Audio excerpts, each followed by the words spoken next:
This is your urgent call to action.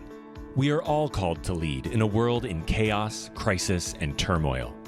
Join a pivotal global movement for change to transform the leadership crisis worldwide. Will you play it safe, or will you wake up, step up, and speak out?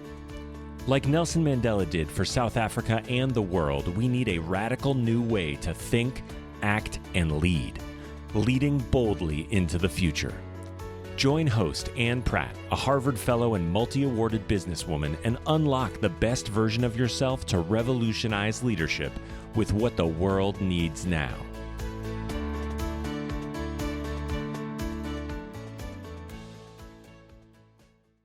Greetings to all you future bold leaders. Thank you for joining us from around the world.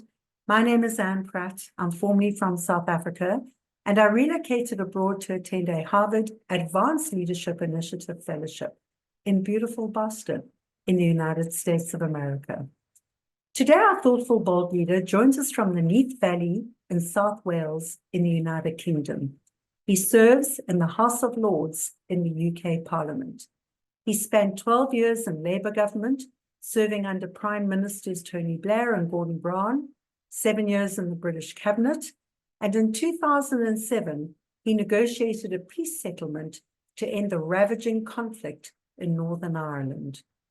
He is a child of South African parents who were forced into exile during South Africa's anti-apartheid liberation struggle. At age 19, in 1969 and 1970, he led the anti-apartheid campaigns to stop the all-white rugby and cricket tours of the United Kingdom. He has served as chair of the UN Security Council, negotiated multiple international treaties, and is a prolific author, including the biography, Mandela, His Essential Life. Stay tuned as he shares with us his family's forcible exile from South Africa, the assassination attempts on his life, and how he was framed and later acquitted for a criminal bank robbery in Putney, London, for a crime he did not commit. Why we are living in the most dangerous, unprecedented times, the current leadership crisis worldwide, and why Nelson Mandela's leadership is more critical than ever. We warmly welcome my brave and bold South African compatriot, the Right Honourable Lord Peter Hain, and welcome to Leading Boldly into the Future. It's such an honour to have the Right Honourable Lord Peter Hain with us today. Peter, thank you so much for being part of this message, this movement, and this conversation. It's a pleasure. Good to be with you. Thank you. I thought a great place to start. You've had such a remarkable life. You were born in Nairobi in Kenya. You had your young life in South Africa. And, I believe you're the eldest of 4 children, 2 sisters and a brother. And of course, a very remarkable time in South Africa during very tough apartheid years. And I was wondering, Peter, from your young life, you had a couple of incidents in terms of how your family were ultimately, your parents were jailed, banned, and forced into exile. But could you share with us a very significant crucible moment in that young life in South Africa? What was it? When did it happen? How did you feel at the time, and how do you think that shaped you? As an 11-year-old, when my parents were arrested and I was told about this in the middle of the night, woken up and told, that was quite a seminal moment. I can remember it very clearly. Yeah. And it was an example of what was happening to us. That on the one hand, they were fantastic parents in the sense of just supporting us, playing with us, teaching us, being strict with us, and all of those things that good parents need to do. And so that was the normal side of our family. And we had a very happy childhood. And at the same time, an abnormal side, being the only one of all my friends at school who had anti-apartheid parents, because of course only a tiny fraction of a percentage of whites stood up against the system. Yeah. And I'm always proud that my parents were amongst them. And also having special branch outside our front gate, following my mother, particularly, who was the chief activist, and my father wherever they went, and sometimes following me cycling to school where they were wasting their time, but it was still quite intimidating. So we Yeah. were living under a state of siege, but that being woken up in the early hours as an 11-year-old was quite an arresting moment for me. How did you feel? Well, I suppose looking back on it, I must have been fairly stoic about it because I had to wake up my younger brother and two sisters and tell them. Yeah. And then we just had to get on with life. Our Yes. domestic worker, Eva, who was a great friend of my parents, a very different relationship to that of domestic workers with most of their white employers, which was a very much a master and servant relationship for most people. But Yeah. Eva was very close to the family. She basically looked after us together with my gran on my father's side of the family. My granddad on my father's Yeah. side of the family didn't have anything to do with us because he thought it served his son and daughter-in-law right for their anti-apartheid activity. They should have been expecting to be in prison. So he never really was supportive. But my gran moved in, and for the 2 weeks that they were in jail without charge and without trial, because they couldn't find sufficient evidence on them, we were living with our parents in jail. My dad was sacked from his work for the local council, so it was quite a seismic moment. Yeah, I'm sure. And there seem to be a whole lot of consequences, which when we talk about leadership and how do we exercise leadership and stay alive, literally, what struck me about that is that to your point about risk, you took greater and greater risks. I mean, I think, after that in 1971, I think you featured in a film that showed you debating at Oxford Union around apartheid in South Africa and faced a private prosecution at the Old Baileys in London. You also had a failed assassination attempt with, a letter bomb that didn't detonate. And then, of course, perhaps the most, and I don't know, I'm curious to find out, but, November 75, early 76, when you were framed for a bank robbery in Barclays Bank in Putney that you didn't commit and you were later acquitted. I think in these, my question is, which of these, was there an escalating level of risk that you took? What was the most traumatic for you? And how did you lead and stay alive? I mean, those are three different questions, but. Well, first of all, I think it's important to acknowledge, and many people don't seem to appreciate this today. They think, okay, Nelson Mandela walked to freedom, apartheid was vanquished, and they almost take it for granted. Yeah, But it was a bitter, hard, tough struggle. yeah, We were in a minority in Britain and right across the world. yes, People may have professed their opposition to apartheid, but they didn't do anything about it, most people. yeah, And businesses and governments traded with apartheid and helped prop it up.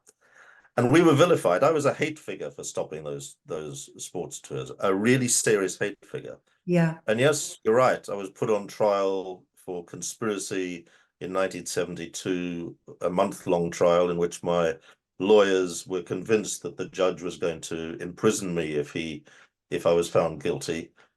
And and that was a tough thing, but and it consumed a lot of energy to fight that yeah, case. yeah, But I had been warned in the middle of the Stop the Tour campaign. A solicitor friend came to see me and he said, what you're saying could make you very vulnerable to a prosecution for conspiracy, which could result in your imprisonment. But I yeah, thought, well, I said, thank you very much, but I'm not going to be deterred yes, because what we're doing is right and it's the morally correct thing to do and it's the politically correct thing to do. And I'm not going to be intimidated. And so I did end up risking my freedom and a very tough trial in the Old Bailey to try, and which resulted in me paying a very small fine for sitting on a tennis court for a few minutes. But the major charges, which would have resulted in imprisonment, I was acquitted on them. Yes. But in that case, and then the letter bomb, which arrived on my parents where I was living in our family house in June 1972, of the kind that was assassinating anti-apartheid leaders across the world. Yeah. This suddenly appeared on the breakfast table when my younger sister opened the package. And again, I felt I'm not going to be intimidated, because what they're trying to do is stop us fighting apartheid. Yeah. And I'm not going to be intimidated. And similarly, being charged with a bank theft in 1975, which I knew nothing about. Yeah. Not only was I innocent, I actually, when the police turned up on my front door, I didn't know what they were talking about. Yes. But I found myself arrested, and again at the Old Bailey, and could have been convicted. It was later confirmed that it was committed by a South African security agent who looked like me, Yeah. and I was framed for that. But that was not possible to prove in court, so we had to fight for my freedom in a different way. But I suppose I sum this up by saying, if you feel you're doing the correct thing, Yeah. you've got to stick by principles. Because if you are deflected and if you are deterred, then they're winning. That's how I saw it. Whether it was in the courtroom, I saw it as a different arena for the anti-apartheid struggle. Yeah. And in a sense, they were political trials, is the way that I saw it. Yeah. And in respect of the letter bomb, well, it could have killed me, but it didn't, mercifully. And I was getting threats the whole time. You know, somebody tried to pull a knife on me, or did pull a knife on me in a pub, in a British bar. Others were threatening me all the time. I was getting hate mail, but you know, you've got to continue to do the right thing. When you look at the history of struggle, and Mandela, of course, Nelson Mandela epitomizes this. Yeah. You see very brave people, and I was nowhere in his league, and I never suffered what he suffered, Yeah. the prime of his life being stolen and dumped in prison. But you see people who are in his case, risked his life Yeah.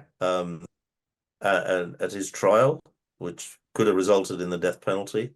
Yeah. And he knew facing that possibly, but it didn't deter him from standing up for the principles he believed in. And I think in terms of leadership, not that I, as it were, emulated that or tried to set myself up in that very by that very high standard that Mandela set. Yeah. But I do think the lesson is, if you believe in what you're doing, you've got to stick to it and see it through. So in your experience, Peter, is this a mental mindset? What else fortified your moral courage?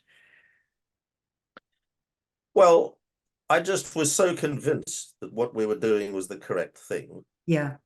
And I thought that those opposed to us were wrong morally, politically, and in every other way.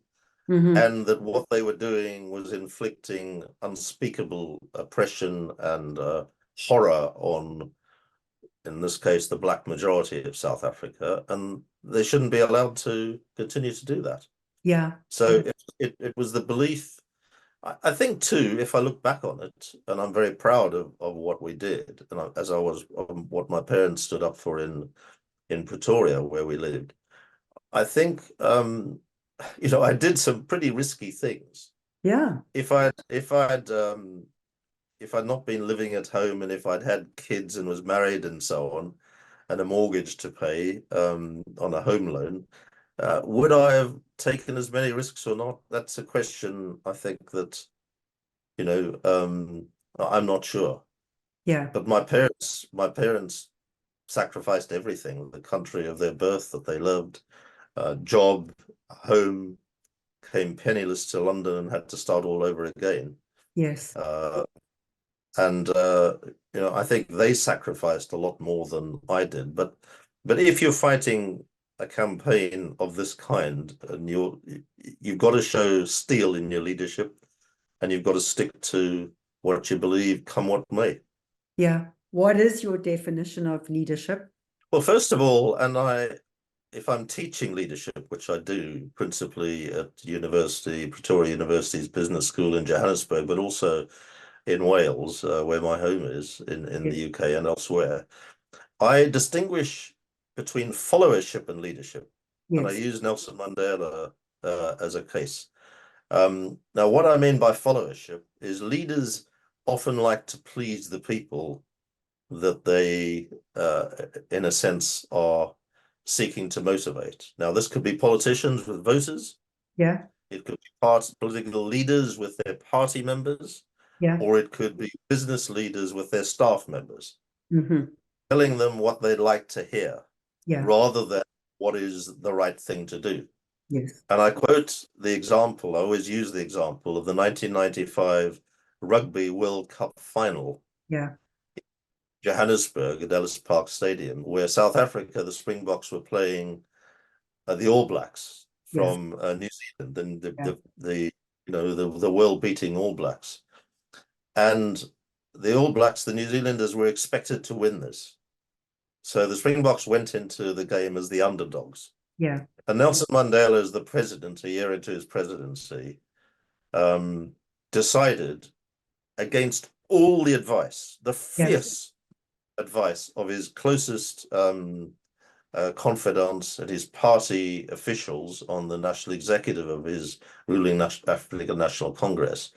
They did not want him to wear the Springbok jersey or a Springbok cap because the Springbok emblem, it was a symbol of apartheid on the sports fields. It was the one symbol yeah, of apartheid at play. And they thought it would be a betrayal of the anti-apartheid struggle for him to do that. Now, he decided nevertheless to wear that Springbok yeah, jersey, and he went on not in his presidential suit, which is what they wanted him to do, but in his Springbok jersey and cap. And the whole of the stadium, which was yeah, 99%, if not more, white, and probably the same percentage hostile to him, yeah, because people forget that Mandela was the devil incarnate for most of his life. yeah, Certainly during his 27 years of imprisonment, he was the feared ogre. yes, And of course, then he became, to the white community, their president. yeah, And there they were in the stadium, and they got up to a person and cheered him and chanted his name. yes. And I from that remember moment that. on, Yeah, you probably remember that. I And from that remember that, moment, and he was in Francois Pino's jersey, the captain's the jersey. captain, yes, he was wearing Yeah, the number 10. And that was deliberate as well. So that's a supreme example of what I call leadership as opposed to followership. yeah, Followership is the easy thing to do, yeah, telling people what they want to hear. sure. Leadership, and leaders have to display this all the time, as Mandela did on that occasion so tellingly. Yes, absolutely. And in the bigger world today, Peter, we're in what I believe to be a pivotal global moment, and we are facing a number of existential threats. In your mind, what are the biggest leadership challenges facing the world today? We're at the most dangerous time in the world in my lifetime, Yeah, and probably yours too, Anne. yeah, And we have got the biggest handicap in facing the challenges we do of poor leadership almost wherever you look. yeah, Almost wherever you look, whether it's China or Russia or the US, uh, with Donald Trump possibly coming back, in Britain after Brexit and so on. There's very poor leadership across the world. I mean, yeah, we're crying out for a Mandela figure. yeah. Yes, And you hence, know, hence this movement, by the way. I mean, but hence this movement, this global Mandela yes, movement for change. yes, exactly, exactly. It's terribly important, I think, for people to learn the lessons of his life. And if you think of what we're facing at the moment, not only superpower tensions between, which could easily escalate into world wars between the United States and China, between Russia and Europe, and terrorist attacks and religious conflicts of a very, very extreme kind. extreme Muslims versus extreme Jews versus extreme Christian evangelicals. Religious extremism is probably at its most militant Yeah. for going back centuries. Yes. And people are willing to die for their God. Even within the Muslim religion, Sunnis regarding Shia Muslims as infidels, almost as enemies to rank with Christians. We're in a very bad place as a world. Yeah. And then you put on top of that the existential threat to humankind and to the future of this planet, the climate emergency, Yeah. as well as to inject another hand grenade into this toxic mix, if that's a correct double metaphor to use, which is that you've had an economic agenda of labeled neoliberalism pursued for the last 3 or 4 decades since the Margaret Thatcher in Britain time as Prime Minister and the Ronald Reagan in America's time as President, where you've had an agenda unlike that which preceded it after the Second World Keynesian economics, an agenda of privatizing everything, public is bad, cutting public spending, cutting taxes for the rich, and seeking to reduce the public services and cut them. And what it has done has resulted in massive inequality, massive inequality. Yeah. The most significant thing about which, and this was in contrast to what happened for the first 3 or so decades after the Second World War, where living standards in the United States, in Europe, countries like Britain and elsewhere across the developed world rose for everybody except the very poor. Yeah. What's been happening in the last several decades is that 90% has been left behind, 10% has done very well, Yeah. and 1% has done incredibly well, Yeah. and 0.1% stratospherically out of sight well. Yeah. But the most significant thing about that picture of inequality is that 9 out of 10 people have either fallen behind, the American dream disappearing, for example, or stayed the same, or stayed stagnant in terms of their living standards. So the whole story where you were better off than your parents and they were better off than their grandparents and so on has gone into reverse. Yeah. And that's bred in the US, in Britain. In the US, it's produced Trump and the rise of the alt-right. In Britain, it's produced Brexit and also the rise of the far right, of the Conservative Party, instead of being a centre-right party, a far right party, an ultra-right party. And when Jeremy Corbyn was leader of the Labour Party for those 5 years, resulting in a terrible but predictable defeat in 2019, an extreme form of leadership by comparison with what Labour's history had been. Yeah. So whether it's Brexit or Trump or the rise of populism in Europe, in these old democracies of Europe, it's destabilizing the world. So I think we're at a very dangerous moment.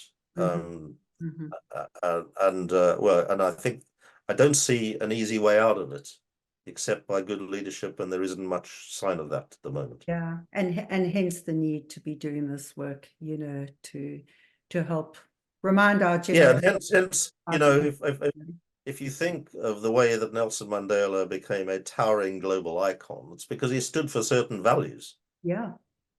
And those values were ones of social justice and equal opportunities and human rights, and he was unflinching about those, even when it was unpopular in his own party to be so.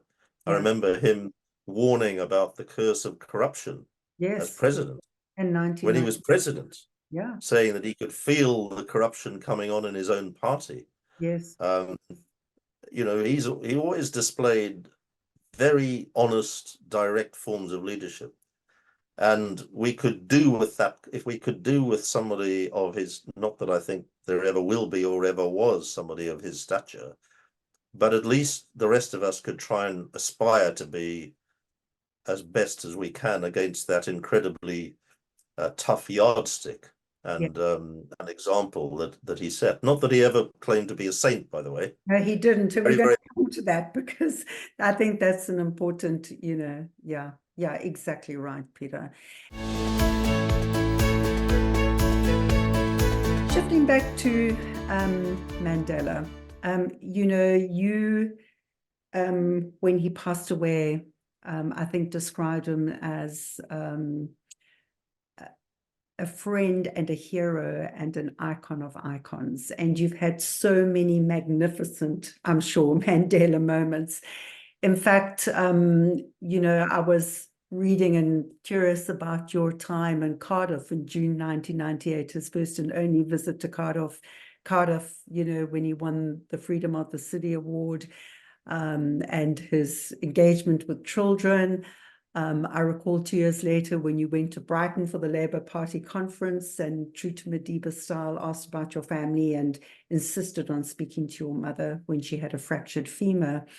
And then, of course, in early 2003, you had a very agitated Mandela on the phone, very upset about the British government's decision to support George W. Bush in the invasion of Iraq.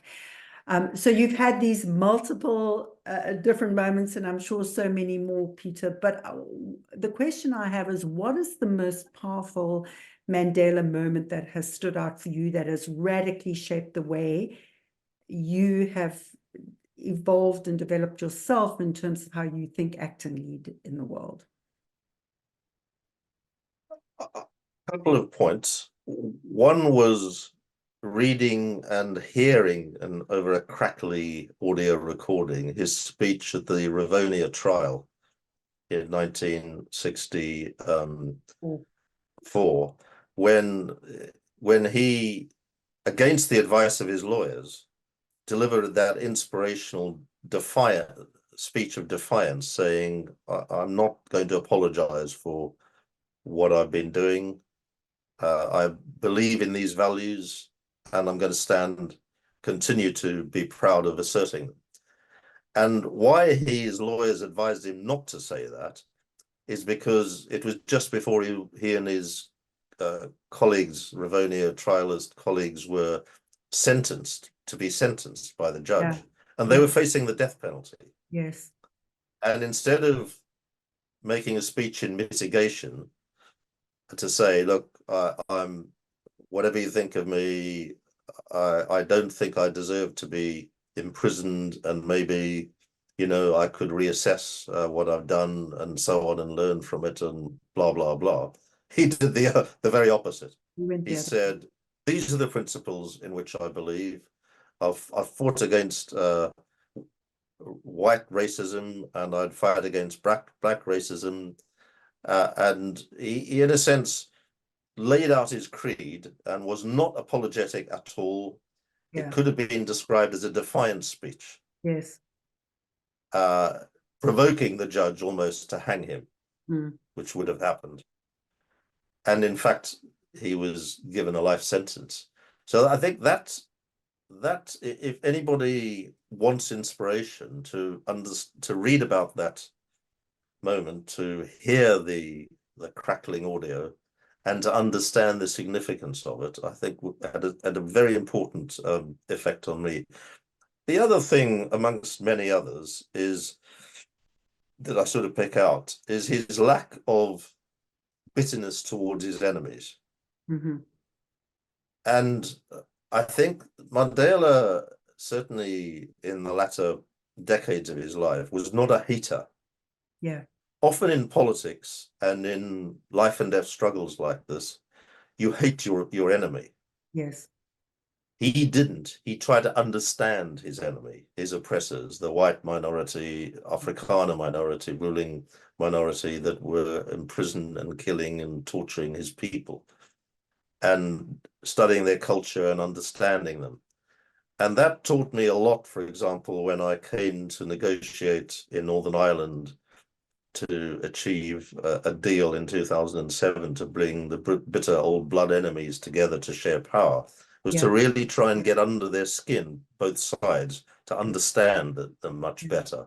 Yes, yes. So I think I could pick up many things. I'm sure you have a picture of them. But those are the two ones that I would I pick out most.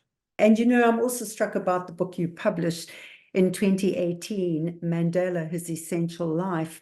And true to your form, Peter, you acknowledged the achievements of the ANC and Mandela, and also provided a critique of the ANC and how South Africa and the ANC have lost their way. We alluded earlier to the fact that Mandela, in his own words, was not a saint. Having done that, having had such a close relationship, in your mind, what do you think was Mandela's biggest leadership challenge? And to what extent do you think he was able to in what way did prison shape his leadership? Wow, there are a lot of questions there.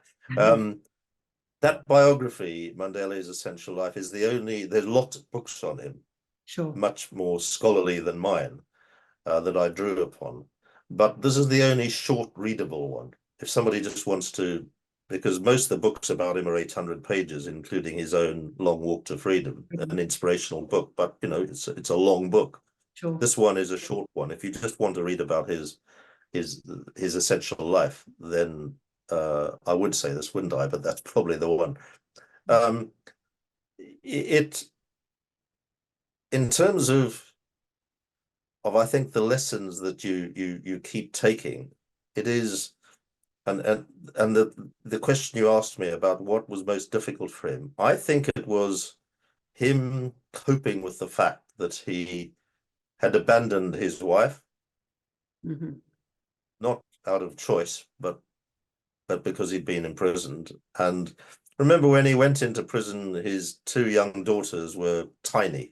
One a baby, the other a toddler. Yeah. And he never really saw them again properly until they were adults. Yeah. Or at least, in their late teens. And he was constantly consumed by guilt at he had a very traditional patriarchal view of his role as a father. Yeah. And he felt he had been a bad husband and he'd been a bad father because of what had happened with his imprisonment. And I think that constantly ate away at him. Yes. And he tried to go to the funeral of by his former marriage, of a son who was killed in a road accident. Yeah. Relatively early on in his imprisonment on Robben Island. And of course he was denied. Yeah. And he was bereft. Yes. Because again, he felt it was his duty to be there. Yes. And he was denied, refused permission, and he was inconsolable. And his close friend and mentor, Walter Sisulu, had to comfort him. Yeah. But on Robben Island also, he became the unifier. He brought together all the different factions, the young militants who came out after the Soweto uprising in 1976, 12, 13 years after Mandela first went onto Robben Island, very skeptical about the ANC, feeling that the leadership had sold them out, young firebrands. Yeah. He won them over. Yes. I remember a friend of my parents who were in the Liberal Party of South Africa, a non-racial one-person, one-vote party, Eddie Daniels, who was imprisoned on Robben Island, a coloured South African of mixed race. And he said Mandela had gone out of his way, even though he was a Liberal Party member, and ANC members were pretty kind of skeptical to hostile for this liberal amongst their midst. Yeah. Mandela took him in under his banner. And that's another thing I think that I've learned from him. Yes. Is whatever disagreements you might have with those who are on the same side as you of the struggle, whether they're more left-wing than you or less radical than you, and I've had all those experiences. Yes. What's the most important thing that brings you together? Yes. Yes. And life, is often about where the personal hostilities and squabbles and rivalries and jealousies become bigger than actually what brings people together, what unites people. Sure. And I think that is a very important lesson. And then his imprisonment as well, he evolved from being quite a kind of rather arrogant leader when he went into prison Yeah. to becoming a much wiser leader as the years went on, showing humility, a lot more understanding of his enemies, trying to reach out to them, learning their language, their history, their culture of Afrikanerdom, because he always believed that they would have to come and negotiate with him Yes. in the end, which is, of course, what happened. Yes, absolutely. And in terms of his own transformation in prison, what do you think his biggest challenge was going on? You mentioned you thought he was an arrogant leader, he became wiser. Do you think that was his biggest leadership challenge, or is there, anything else you would highlight? Well, staying the course. I mean, it's difficult. Yeah. Mandela was never assaulted like the brutal white warders did to other Robben Islanders, Yeah. because he had an aura about him, and they just were scared of him in a way, Yeah. psychologically, if not physically. But his determination, that generation of guys, Mandela, Sisulu, Kathrada, and Mbeki, Andrew Mlangeni, those guys were amazing people. Yes. That Yes. they just kept, despite everything, that year after year after year of harsh conditions on Robben Island, they never lost their determination, their belief. They were never cowed. They had difficult moments, all of them, each of them, but they just kept going. Yeah. And my dad said to me something wise. Yeah. He said to me, if change was easy, Peter, it would have happened a long time ago. Yeah. It to me that this when I was a teenager, and it stuck with me. And I thought often about that Mandela generation is they just kept fighting, including in prison. Yes. Yes. And believing. Yes. And eventually, of course, they won. Yeah, absolutely. What do you think was Mandela's biggest misstep? There are those, and I think they're wrong, there are those radical critics of his now who maintain that that generation sold them out, because there's still massive poverty and deprivation and inequality in South Africa. In some ways, the inequality is worse.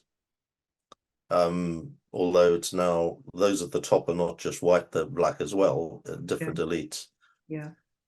But I think the radical critics essentially are saying that they should have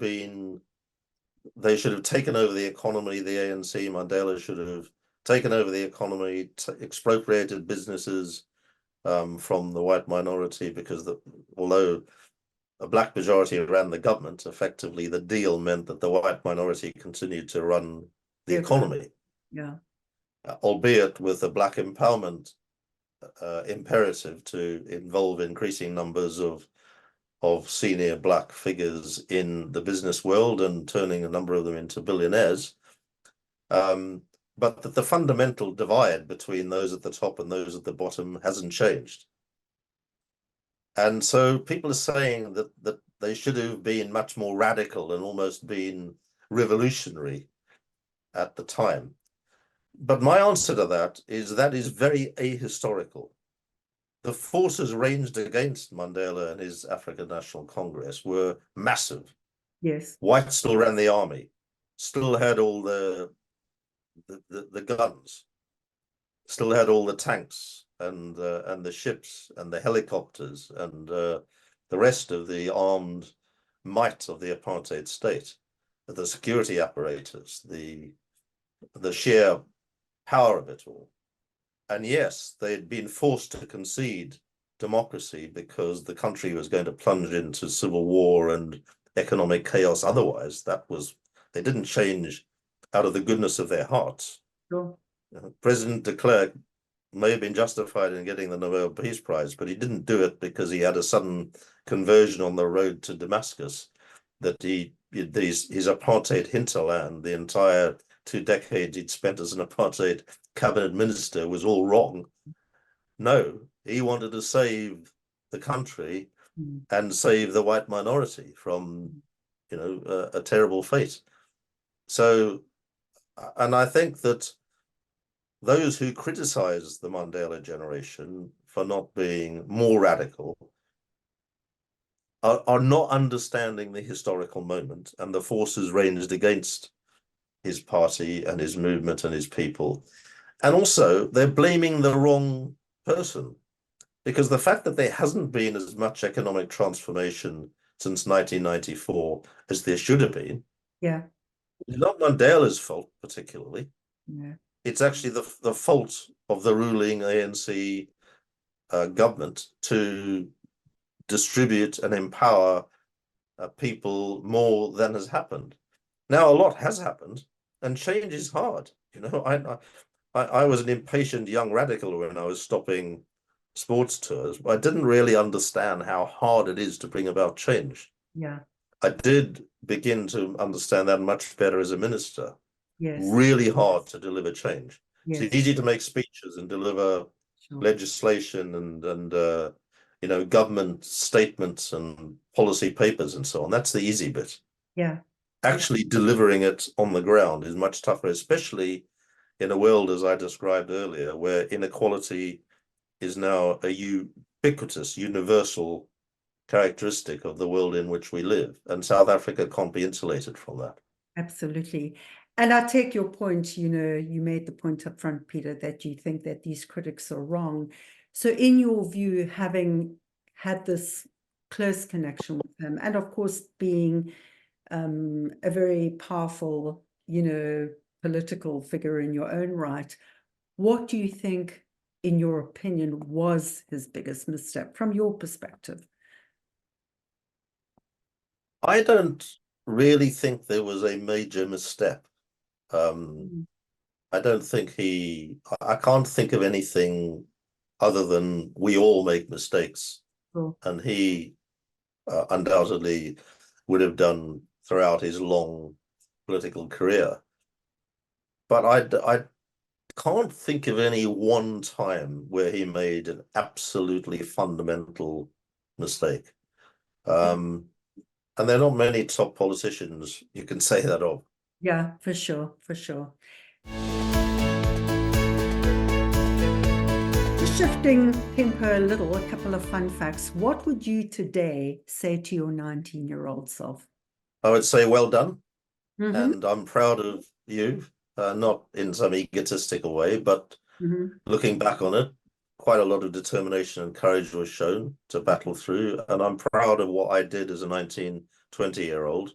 And I wouldn't have done anything different. I mean, there were individual small mistakes made, as inevitably happens. Yeah. Individual things I would have done differently in retrospect, but the bigger picture, no. I'm very proud of what I did. I think the 19-year-old Peter Hain would have been astonished and maybe perturbed to find that the 74-year-old incarnation was in the House of Lords, had been a government minister for 12 years, 7 years in the cabinet, and a quarter of a century an MP. I mean, that would have been unimaginable to me then. Yes. Because I was a very radical anti-establishment figure, and I think some of that spirit, a lot of it still burns within me. Yes. But my journey has not been one that I predicted and never wanted a career. It just happened. Absolutely. And, sometimes the dots are more connected than we anticipate, but I can see that you would think that.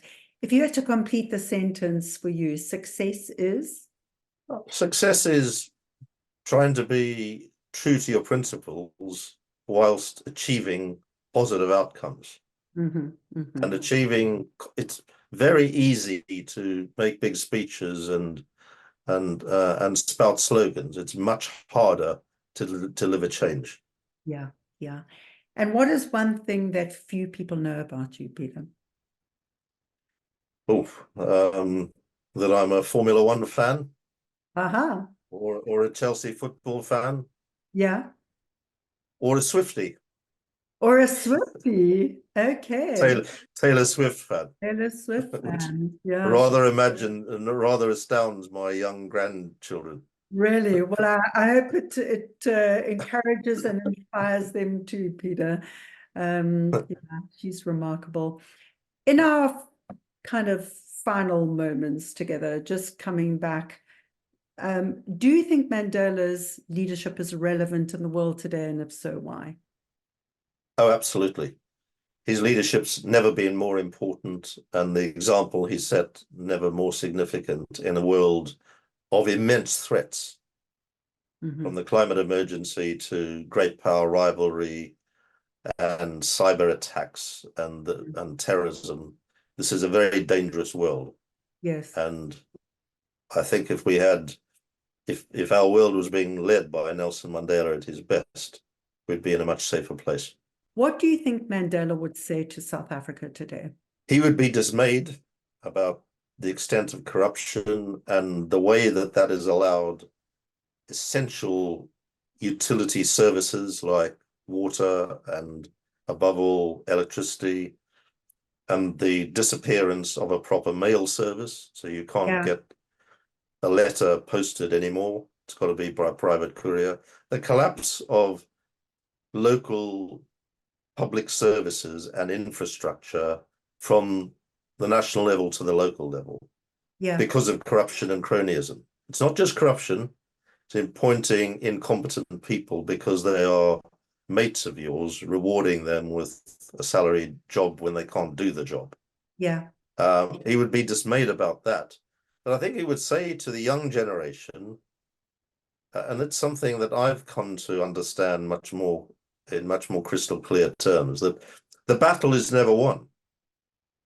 You've got to keep pressing for improvements in society, defending democracy from threats, because there are always threats. In any society, there are big threats to British democracy, big threats to American democracy, big threats to the rule of law in South Africa. He would say, if you want, stop, don't just moan, act. There are a lot of moaners in South Africa today, and I understand why. And a lot of people tell me they feel helpless. But if you want things to change, you've got to be part of that change yourself. Absolutely. It doesn't happen on its own. Yeah. And to your point, Peter, just to close the loop around, the conversation around these big threats in the world today, what do you think Mandela would say to world leaders and to ordinary citizens in the world today? He would say to world leaders, I'm sure, put your people first, not yourselves first.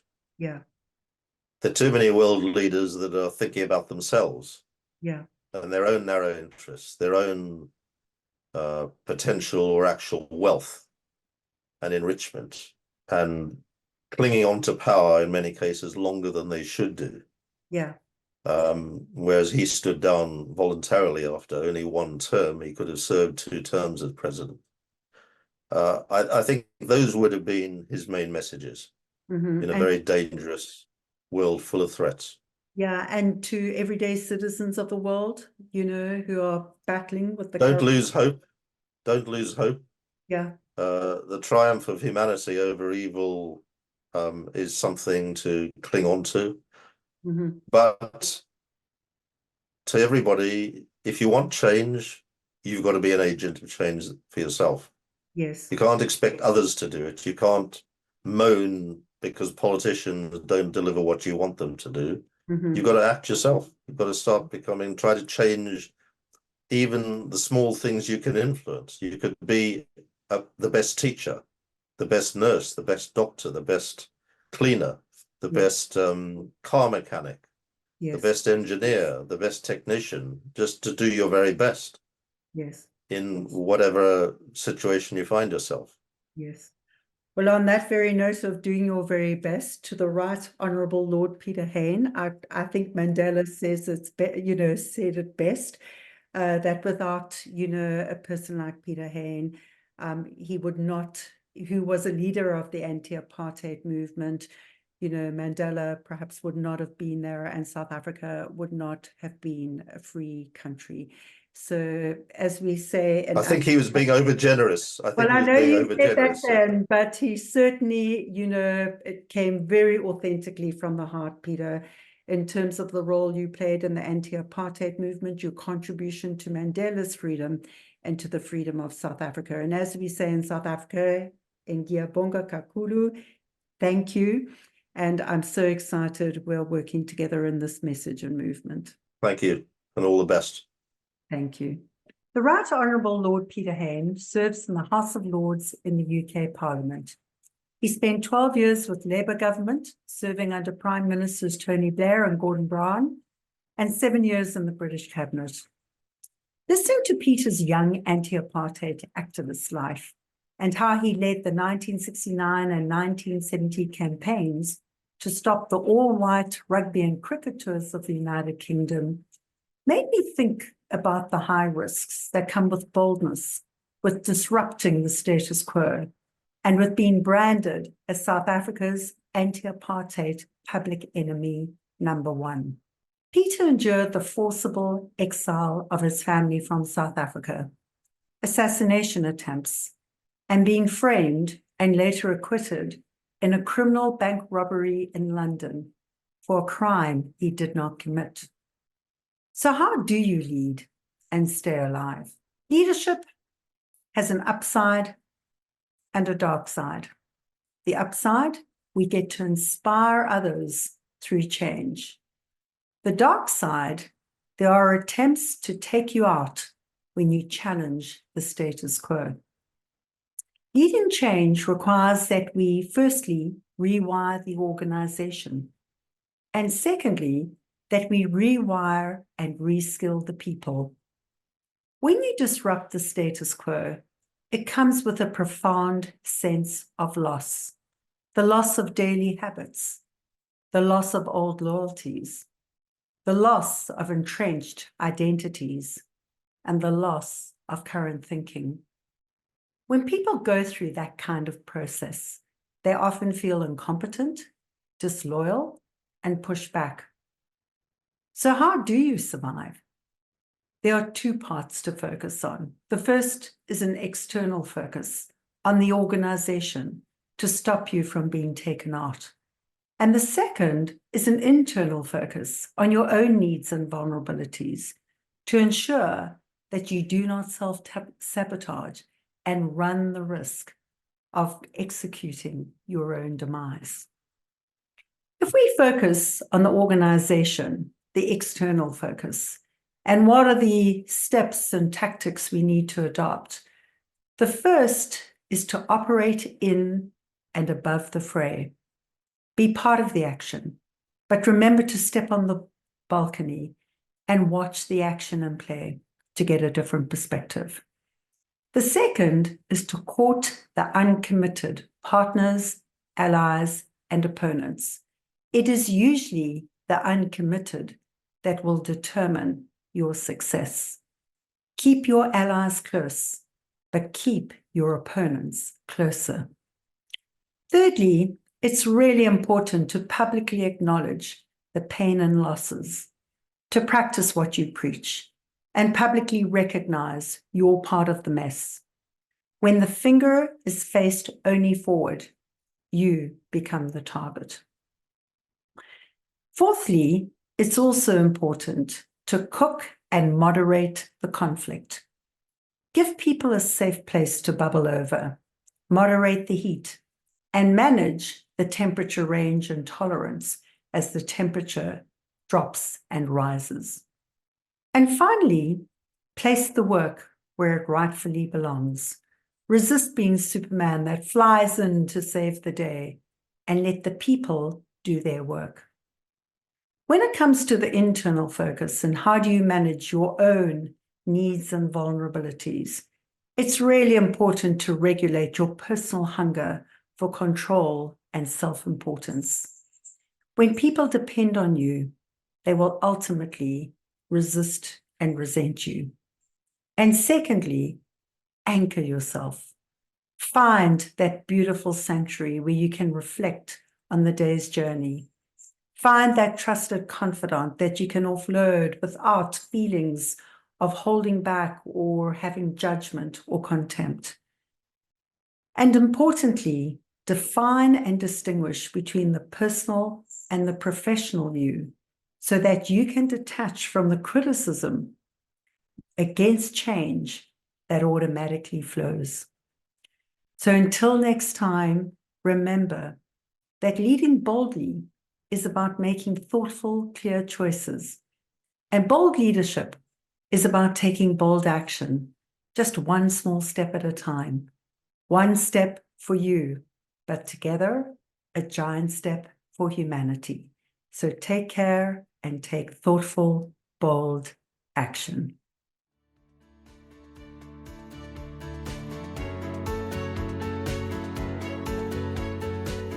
Thank you for listening to this episode of Leading Boldly into the Future.